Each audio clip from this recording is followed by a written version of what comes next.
Hey guys! അപ്പൊ നിങ്ങൾ എല്ലാവരും കാത്തിരുന്ന ഫസ്റ്റ് സ്പെഷ്യൽ അലോട്ട്മെന്റിന്റെ ഓപ്ഷൻ രജിസ്ട്രേഷൻ സ്റ്റാർട്ട് ആയിട്ടുണ്ട്. 23-ാം തീയതിയാണ് അത് സ്റ്റാർട്ട് ആയത്. നിങ്ങളിപ്പോ ഫസ്റ്റ് ആൻഡ് സെക്കൻഡ് തേർഡ് അലോട്ട്മെന്റിൽ അഡ്മിഷൻ കിട്ടിയവരും കിട്ടാത്തവരും ഇപ്പോൾ ഓൾറെഡി അഡ്മിഷൻ കിട്ടിയിട്ട് അത് സാറ്റിസ്ഫൈഡ് അല്ലാതെ വേറെ കോളേജ് നോക്കുന്നവരും കാണും. അവരെല്ലാരും ഈ സ്പെഷ്യൽ ആൻഡ് സ്പോട്ട് അലോട്ട്മെന്റിന് വേണ്ടിയായിരിക്കും കാത്തിരിക്കുന്നത്.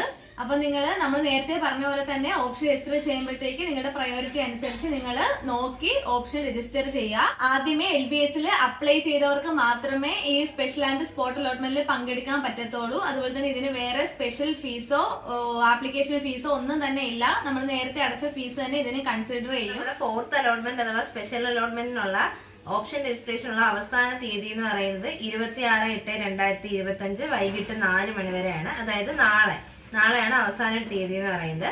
LBS അപ്ഡേറ്റ് ചെയ്തത് പ്രകാരം നാളെ നമ്മൾ ഓപ്ഷൻ രജിസ്ട്രേഷൻ ചെയ്ത് കഴിഞ്ഞിട്ട് അതിന്റെ തൊട്ടടുത്ത ദിവസം തന്നെ, അതായത് 27-ാം തീയതി തന്നെ ഫോർത്ത് അലോട്ട്മെന്റ് വരും എന്നാണ് പറയുന്നത്. അത് കഴിഞ്ഞിട്ട് നമ്മൾ അഡ്മിഷൻ എടുക്കാനുള്ള സമയം എന്ന് പറയുന്നത് ഓഗസ്റ്റ് 30 വരെയാണ്. അതായത് നമ്മുടെ അലോട്ട്മെന്റ് വന്നു കഴിഞ്ഞ് 3 ദിവസം മാത്രമേ നമുക്ക് അഡ്മിഷൻ എടുക്കാൻ വേണ്ടിയിട്ട് ഒരു ടൈം ആയിട്ട് കിട്ടത്തുള്ളൂ. അതുകൊണ്ട് തന്നെ നിങ്ങൾ കിട്ടിയ കോളേജ്, അലോട്ട്മെന്റിൽ കിട്ടിയ കോളേജിൽ പോയി അഡ്മിഷൻ എടുക്കുക എന്നുള്ളത് വളരെ ശ്രദ്ധിക്കേണ്ട കാര്യമാണ്. അപ്പോൾ നിങ്ങൾക്ക് എല്ലാവർക്കും ഉള്ള സംശയമായിരിക്കും, നമ്മൾ സ്പെഷ്യൽ അലോട്ട്മെന്റിൽ വേറെ കോളേജ് വരുമ്പോഴത്തേക്കും പുതിയതായിട്ട് ടോക്കൺ ഫീ അടയ്ക്കണമെന്നുള്ളത്. പക്ഷെ പുതിയതായിട്ട് നമുക്ക് ടോക്കൺ ഫീ ഒന്നും അടയ്ക്കണം. നമ്മൾ ഫസ്റ്റ് സെക്കൻഡ് അല്ലെങ്കിൽ തേർഡ് അലോട്ട്മെന്റിലൊക്കെ നമുക്ക് അഡ്മിഷൻ കിട്ടി നമ്മൾ ടോക്കൺ ഫീ അടച്ചവരാണെങ്കിൽ സ്പെഷ്യൽ അലോട്ട്മെന്റിലും ആ ടോക്കൺ ഫീ ഡയറക്റ്റ് ട്രാൻസ്ഫർ ആയിട്ട് ആ കോളേജിലോട്ട് പോകുന്നതായിരിക്കും. പക്ഷേ ഇവിടെ വിഷയം വരുന്നതെന്ന് വെച്ചാൽ നമ്മൾ തേർഡ് അലോട്ട്മെന്റ് ഒരു ടെമ്പററി അഡ്മിഷൻ എടുത്തിട്ടുള്ളവരാണെങ്കിൽ ആ കോളേജ് പ്രൈവറ്റ് കോളേജ് ആണെങ്കിൽ നമ്മൾ അവിടെ ഫുൾ പേയ്മെന്റ് അടച്ചവരായിരിക്കും. ഇപ്പൊ 1 lakh rupees ഒക്കെ നമ്മൾ ഫുൾ പേയ്മെന്റ് ട്യൂഷൻ ഫീ അടച്ചവരായിരിക്കും. അപ്പൊ ഉറപ്പുവരുത്തണം, അതായത് നമ്മുടെ അടച്ച ഫീസ് 2-3 ദിവസത്തിനുള്ളിൽ തന്നെ നമ്മുടെ അക്കൗണ്ടിലോട്ടായിരിക്കും വരുന്നത്. അത് അക്കൗണ്ടിലോട്ട് 3 ദിവസത്തിനുള്ളിൽ തന്നെ ട്രാൻസ്ഫർ ആവും എന്നുള്ളത് നമ്മൾ കോളേജ് വിളിച്ച് അന്വേഷിക്കേണ്ട കാര്യമാണ്. നമ്മൾ ടോക്കൺ ഫീ ഡയറക്റ്റ് വരും, പക്ഷെ ഈ നമ്മുടെ അടച്ച ട്യൂഷൻ ഫീയുടെ ബാക്കിയെല്ലാം തന്നെ ഡയറക്റ്റ് നമ്മുടെ അക്കൗണ്ടിലോട്ടായിരിക്കും വരുന്നത്. അപ്പൊ നമ്മൾ ഈ അടച്ച ട്യൂഷൻ ഫീ തിരിച്ചു കിട്ടുന്നത് വരെ വെയിറ്റ് ചെയ്താൽ ചിലപ്പോൾ നമുക്ക് 30-ാം തീയതി വരെ ഉള്ളൂ നമുക്ക് സമയം. 30-ാം തീയതി ആണ് നമ്മുടെ ലാസ്റ്റ് ഡേറ്റ് അഡ്മിഷൻ എടുക്കാനുള്ളത്. അപ്പൊ ഈ ഫീ മൊത്തത്തിൽ കിട്ടുന്നത് വരെ വെയിറ്റ് ചെയ്താൽ ചിലപ്പോൾ നമുക്ക് അഡ്മിഷൻസ് കിട്ടാതിരിക്കാനുള്ള ചാൻസസ് ഉണ്ട്.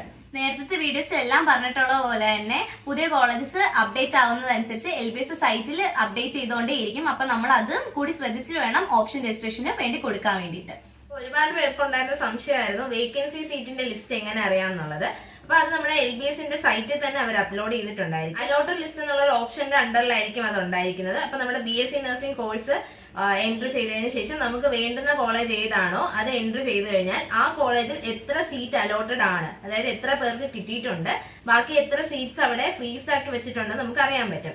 ഫോർ എക്സാമ്പിൾ, നമ്മൾ government college of nursing Trivandrum എടുത്തു കഴിഞ്ഞാൽ അവിടെ 5 വേക്കൻസി സീറ്റുകളാണ് ഉള്ളത്. അതിൽ 2 സ്റ്റേറ്റ് മെറിറ്റും ബാക്കിയുള്ള കാറ്റഗറി സീറ്റ്സും ആണ് ഉള്ളത്. നമ്മുടെ കോളേജ് എടുക്കുകയാണെന്നുണ്ടെങ്കിൽ കൊല്ലം നഴ്സിംഗ് കോളേജ് നമുക്ക് 2 സീറ്റ്സ് ആണ് വേക്കൻസി ആയിട്ടുള്ളത്.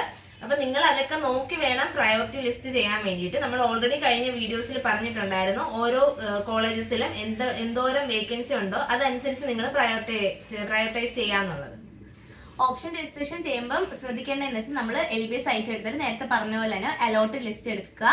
ഓരോ നമ്മൾ വേണ്ടുന്ന കോളേജ് എല്ലാം എടുത്ത് നോക്കുക. അവിടുത്തെ അലോട്ടഡ് ലിസ്റ്റ് എല്ലാം എടുത്തിട്ട് അവിടെ എത്ര വേക്കൻസി സീറ്റ് ഉണ്ടോ, നമ്മുടെ കാറ്റഗറി ഏതാണ്, ഇപ്പോൾ OBC ആണെങ്കിൽ OBC അല്ലെങ്കിൽ ജനറൽ ആണെങ്കിൽ ജനറൽ, അവർക്ക് അവിടെ എല്ലാം സീറ്റ് വേക്കൻസി ഉണ്ടോ എന്ന് നോക്കുക. അങ്ങനെ നമ്മുടെ പ്രയോറിറ്റി അനുസരിച്ചും അവിടെ സീറ്റ് വേക്കൻസി അനുസരിച്ചും നമ്മൾ എഴുതി വെക്കുക, ഇന്ന കോളേജിൽ ഇത്ര സീറ്റാണ് അവൈലബിൾ. അപ്പൊ നമ്മൾ ഓപ്ഷൻ രജിസ്റ്റർ ചെയ്യുമ്പോഴത്തേക്കും അങ്ങനെ തന്നെ പ്രയോറിറ്റൈസ് ചെയ്ത് 1, 2, 3 എന്ന് പറഞ്ഞാൽ അങ്ങനെ തന്നെ പ്രയോറിറ്റൈസ് ചെയ്ത് കൊടുക്കുക. ഇതെല്ലാം ചെയ്ത് കഴിയുമ്പോഴത്തേക്കും സേവ് ചെയ്യണം. സേവ് ചെയ്യാൻ മറന്നു പോയത്, സേവ് ചെയ്തില്ലെങ്കിൽ ഇതെല്ലാം ക്യാൻസൽ ആയി പോകുന്നതായിരിക്കും. സേവ് ചെയ്തതിനു ശേഷം പ്രിന്റ് എടുക്കേണ്ടത് അത്യാവശ്യമാണ്. അപ്പൊ LBSന്റെ നോട്ടിഫിക്കേഷനിൽ അവർ ഓൾറെഡി പറഞ്ഞിട്ടുണ്ട്, നിങ്ങൾ തേർഡ് അലോട്ട്മെന്റിൽ അഡ്മിഷൻ കിട്ടിയവരാണെന്നുണ്ടെങ്കിൽ നിങ്ങൾക്ക് NOC കൊടുക്കേണ്ട ആവശ്യമില്ല.